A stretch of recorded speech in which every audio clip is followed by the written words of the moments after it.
Kembali di iNews Sore kali ini bersama saya Aldi Hawari. Pemirsa, usai buka suara dalam kasus Vina pada 8 tahun silam, tim kuasa hukum saksi Liga Akbar mengajukan permohonan perlindungan saksi ke Lembaga Perlindungan Saksi dan Korban atau LPSK. Hal itu dilakukan untuk melindungi saksi Liga Akbar lantaran khawatir akan adanya intimidasi dan ancaman.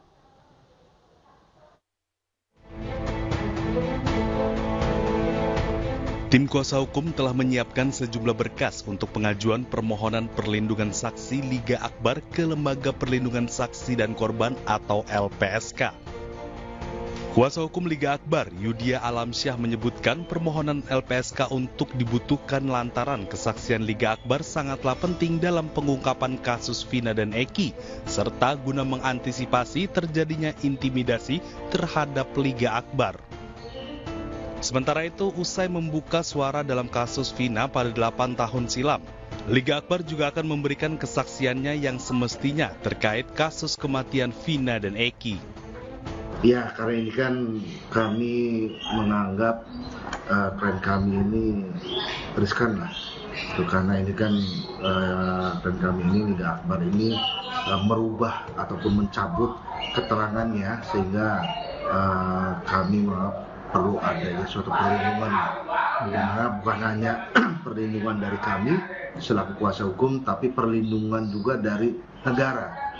Karena kita harus menghargai ini saksi sudah mau berkata jujur untuk membuka tabir perkara Vina dan Eki ini.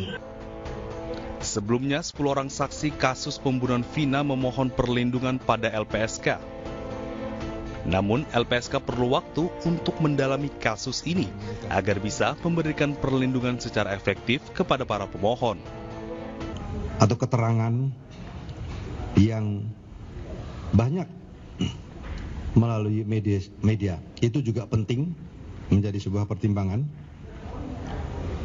Hal lain juga,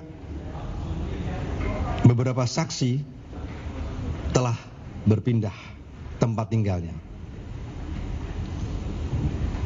Pendalaman dan asesmen terhadap para korban tentu memerlukan waktu, karena di saat yang bersamaan saksi-saksi juga harus dilakukan pemeriksaan oleh penyidik. Hingga kini LPSK belum memberikan keputusan untuk memberikan perlindungan terhadap 10 permohonan tersebut. Tim Liputan iNews melaporkan. Ya, dan terkait dengan permintaan perlindungan Liga Akbar ke LPSK ini kita akan langsung bahas dengan kuasa hukum Liga Akbar, Bana. Ada juga pengamat kepolisian dari ISES, Bambang Rukminto, serta Wakil Ketua LPSK, Sri Suparyati. Selamat sore Bapak Ibu. Saya ke kuasa hukum Liga Akbar terlebih dahulu. Baik, Mas Bana. Selamat sore. Ya. Ya, langsung saja Mas Bana. Sebetulnya apakah intimidasi yang didapatkan terhadap Liga Akbar pasca mencabut BAP yang telah diucapkan 2016 silam? Baik, terima kasih Mas Aldi. Berkaitan dengan intimidasi, sebelumnya Liga Akbar sendiri alhamdulillah belum ada intimidasi dari pihak-pihak tertentu. Tapi menurut hemat kami, LPSK ini memang harus hadir sebagai lembaga pelindungan korban dan saksi.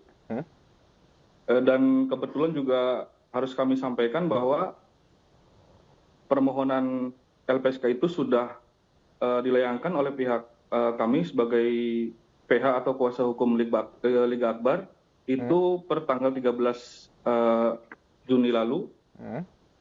Namun dari pihak LPSK sendiri akan memeriksa dan meng-cross-check data dan dokumen tentang permohonan pelindungan saksi terhadap Liga Akbar sendiri. Begitu Mas Aldi. Ancaman juga tidak ada artinya ya Pak, saat ini hanya mengantisipasi aja ya? Setelah dicabutnya keterangan 2016 lalu, belum ada. Dan mudah-mudahan jangan sampai ada. Baik, tapi intinya sudah mengajukan ya ke LPSK. Kalau begitu saya langsung lempar ke Ibu Sri Suparyati.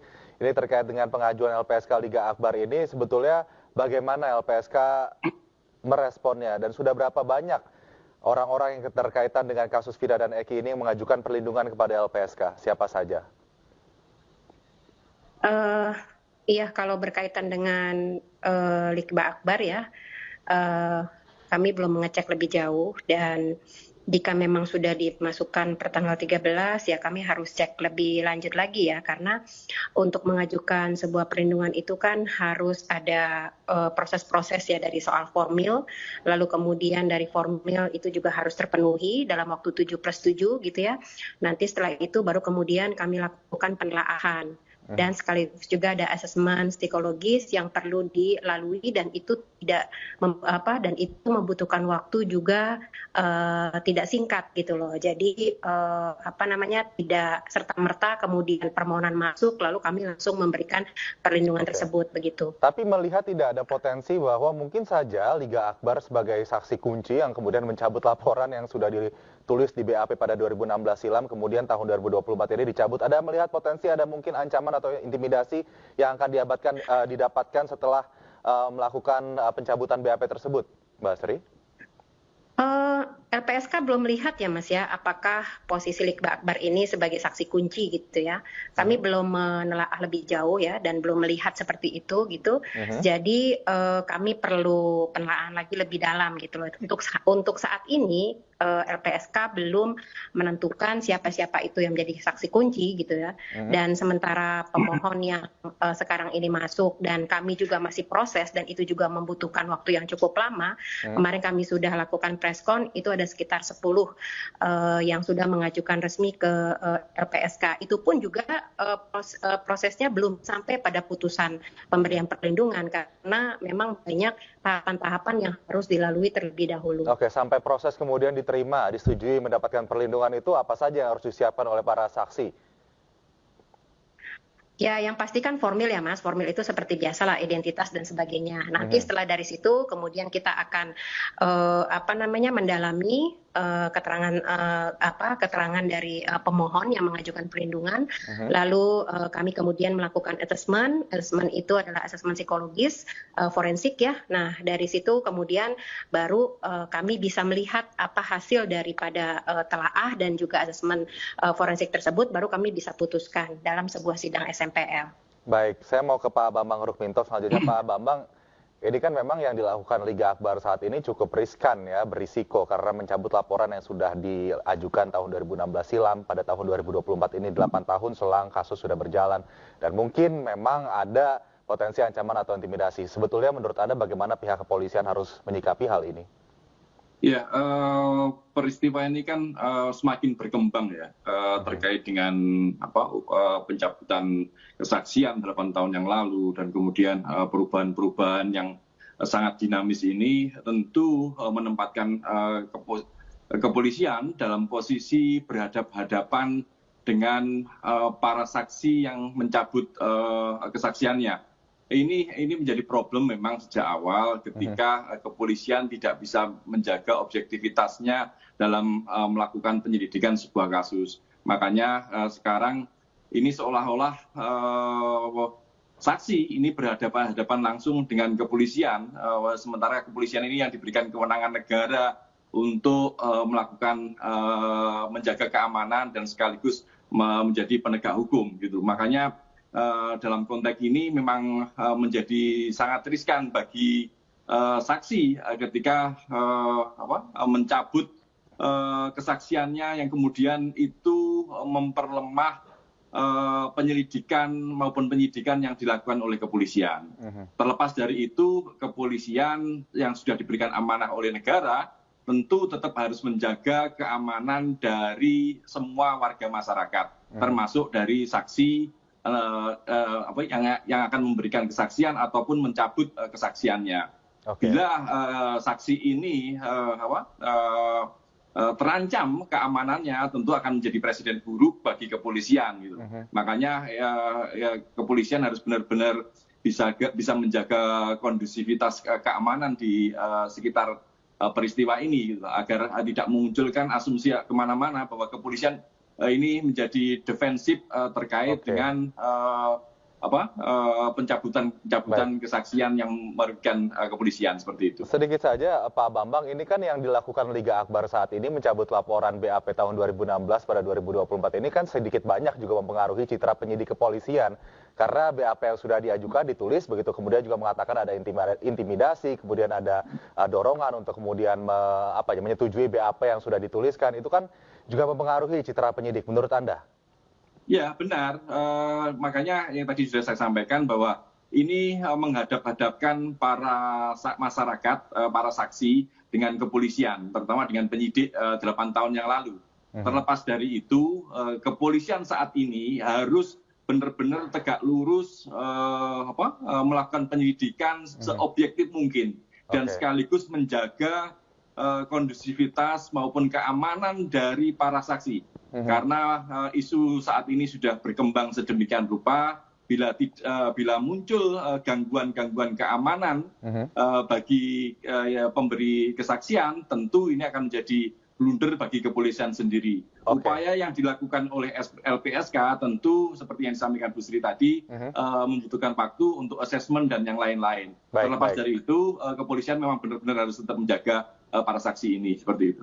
Oke, saya mau ke Mas Bana selanjutnya setelah kesaksian yang diberikan oleh Liga Akbar pada program Rakyat Bersuara bersama Eman Wicaksono. Pada acara itu kita juga sedikit banyak bisa melihat ya bagaimana rasa-rasanya Liga Akbar seperti tertekan begitu karena mengeluarkan pernyataan yang bertolak belakang dengan apa yang sudah dikatakan pada tahun 2016 silam pada BAP 2016. Hingga saat ini bagaimana sebetulnya apa yang ditakutkan, siapa yang ditakutkan? Kita buka-bukaan saja, siapa yang ditakutkan oleh Liga Akbar akan memberikan ancaman atau intimidasi? Kalau yang ditakutkan atau diduga akan diancam sebenarnya belum teridentifikasi, Mas Aldi. Belum teridentifikasi karena ya alhamdulillah sampai dengan hari ini Liga Akbar masih bisa memberikan keterangan kepada kami, bisa berkomunikasi dengan kami dengan aman.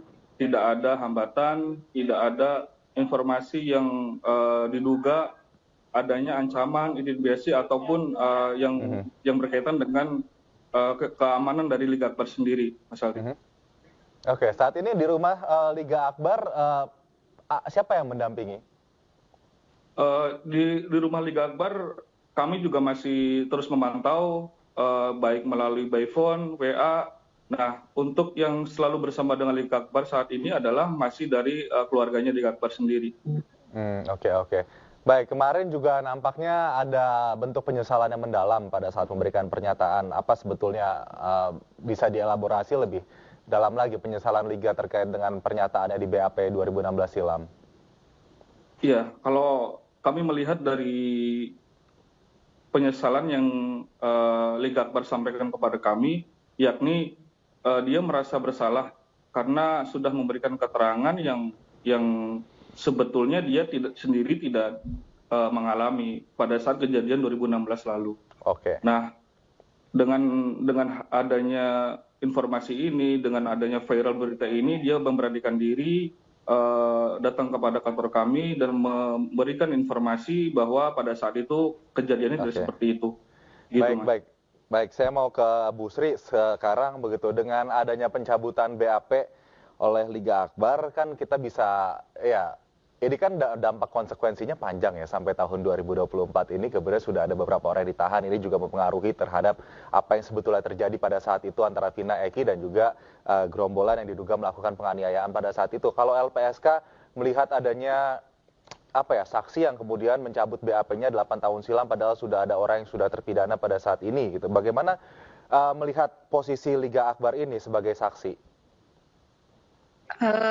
Ya, kalau untuk menilai bagaimana kualitas dari sebuah keterangan itu kan sebenarnya bukan ranahnya LPSK ya gitu, tetapi ranah LPSK adalah memberikan perlindungan. Namun dalam proses memberikan perlindungan tetap kami juga akan mengecek lebih lanjut ya keterangan-keterangan, kemudian kesesuaian ya selain itu juga ada asesmen psikologis forensik yang itu akan membantu gitu loh untuk memberikan panduan ya bagi LPSK. Selain itu kan perlindungan yang diberikan LPSK juga berbasis pada pasal 28 Undang-Undang 31 Nah itu nanti tahun 2014 menjadi ya. bahan pertimbangan juga nggak terkait dengan pernyataan yang berbeda tahun 2016 dan 2024 begitu? Apa bisa memberikan pembenaran terhadap kesaksian yang mana ini LPSK? Ya, kalau soal itu Mas, nanti kita kan LPSK harus telaah lebih jauh. Oke, baik. Ya, telaah lebih jauh, terus Baik. Nanti kita akan melihat hasil penelaahannya. Tapi kalau misalnya nanti mendapatkan perlindungan, bentuk perlindungan apa yang akan diberikan kepada Liga? Kalau merujuk pada Undang-Undang 31 2014, LPSK kan memiliki beberapa kewenangan ya. Satu ada perlindungan fisik, lalu kemudian perlindungan prosedural, kemudian perlindungan medis dan juga psikologis gitu loh. Jadi beberapa perlindungan itu ya bisa diberikan bukan hanya kepada Liga Akbar, tapi juga kepada pemohon-pemohon lain yang memang bisa mengajukan permohonan perlindungan kepada LPSK. Baik. Oke, jadi itu bentuk perlindungannya ya. Dan masih sampai saat ini telah Pak Bambang, kita melihat nanti jika kemudian LPSK memberikan perlindungan integritas kepolisian begitu, terutama terkait dengan pernyataan dari BAP yang dicabut dan juga ada dorongan intimidasi nampaknya untuk menyetujui BAP yang diberikan kepada Liga 2016 silam. Ini akan terpengaruh nampaknya, bagaimana pendapat Anda? Ya, terkait dengan pencabutan kesaksian tentu akan merubah konstruksi peristiwa yang sudah selesai, sebenarnya sudah disidangkan dan sudah inkrah gitu. Hal ini tentu akan mengganggu kredibilitas penyidikan kepolisian. Gitu. Yeah. Tetapi bagaimanapun juga kepolisian juga pernah salah. Makanya upaya untuk audit investigasi yang sering saya sampaikan itu penting sekali untuk menjaga agar ke depan ini tidak terulang lagi. Makanya kesaksian dari Liga Akbar maupun dari kawan-kawan yang lainnya ini sangat penting, bukan hanya sekedar terkait dengan peristiwa, tapi juga untuk meluruskan bagaimana penyelidikan kepolisian ke depan agar tidak terjadi peristiwa seperti ini terulang kembali seperti itu. Oke, ini kemudian ada banyak juga dorongan untuk membentuk tim pencari fakta, kemudian meminta Presiden juga ikut ambil alih dalam menangani kasus ini agar lebih cepat begitu. Menurut Anda bagaimana? Ini juga termasuk salah satu permintaan dari keluarga Vina untuk menghentikan sementara penyidikan terhadap kasus ini. Dengan perkembangan kasus yang berlarut-larut ya, saya melihat ini sudah berlarut-larut karena sebenarnya kasus ini sederhana. Bila kepolisian bertindak lebih tegas, sebenarnya bisa lebih cepat. Makanya ketika ada usulan terkait dengan tim pencari fakta, ini mungkin bisa mendorong agar kepolisian lebih cepat untuk menuntaskan kasus ini. Bila tidak, tentu asumsi masyarakat akan menjadi negatif kepada kepolisian. Gitu. Makanya tim mencari fakta ini sepertinya juga penting untuk dilakukan untuk mengembalikan marwah kepolisian, gitu. Bukan hanya sekedar mendesak kepolisian menuntaskan kasus, tapi untuk menjaga marwah kepolisian biar bisa lebih objektif seperti itu. Baik, Pak Bambang, semoga kesimpang siuran kasus ini bisa segera terungkap kepada publik dan bisa kita tahu titik terang dari segala perjalanan kasus kematian Vina dan Eki 2016 ini. Untuk sementara terima kasih Pak Bambang Rukminto, pengamat kepolisian dari ISES sudah bergabung, Ibu Sri Suparyati, Wakil Ketua LPSK dan juga Kuasa Hukum Liga Akbar, Mas Bana. Terima kasih sudah bergabung bersama ini sore kali ini. Selamat sore, salam sehat.